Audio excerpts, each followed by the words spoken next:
Moi! Tänään me löytetään mun kaverin kanssa 2 scoot-temppua molemmat, jotka sä varmasti osaat aloittelijana.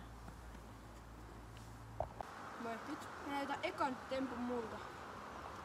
Temppuna olisi tosiaan sitten, Aatoksen temppuna olisi jonkin sortin bunnyhoppi tästä rampista.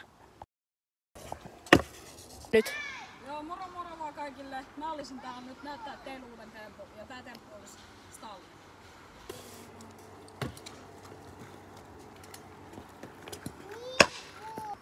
Moi! Ja tässä on kaikista tärkein temppu. Eli perusdroppi.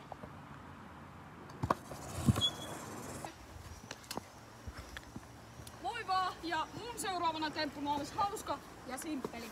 No footer stall. Nyt seuraavaksi olisi tosiaan tulossa tää vinkit-osio.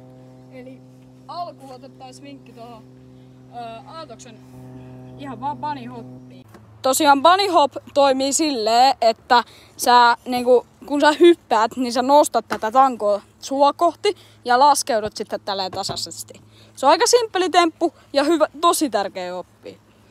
Nyt mun vinkkinä olisi, että tää stalli tähän ramppiin. Vinkkinä stalliin olisi se, että se on sama temppu, tekis ton feedback grindin, mutta sä vaan hyppäät ramppiin paikalleen. Sä voit joko tehdä tällaisen stallin, että sä hyppäät siihen feedback-asentoon, tai sitten hyppäät suoraan. Se on simppeli, sun pitää saada vaan sun dekin keskiosa tähän reunaan silleen, että se jää siihen jukiin. Tässä on dropin vinkit, lait toisen jalan tähän ja sit vähän nujat eteenpäin niinku tosta näin. Vielä helpompi tapa tehdä se on alkuun harjoitella jossain tällaisessa rampissa, pienessä tai suuressa.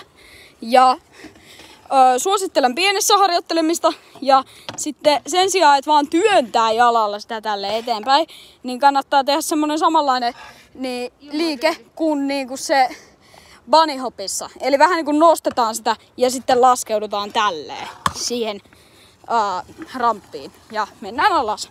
Se on simppeli ja se on todella tärkeä oppia. Vinkit tähän mun temppuun, eli no-footer-talliin, on se, että vähän vauhtia samalla kuin tallissa, mutta vaan silleen, että lisäät siihen tosi simppeli ja ihan hienon temppu nimeltään no-footer. Mä ja Helgi tehdään tänään kanavan nimeltä Scoottiproidit. Se tulee hittaa täysin, jos te vaan nyt käytte seurausta. OGt on ne, jotka on ennen 100. Ei siitä enempää, laitetaan videoja enemmän sinne Scoottiproidin kanavalle.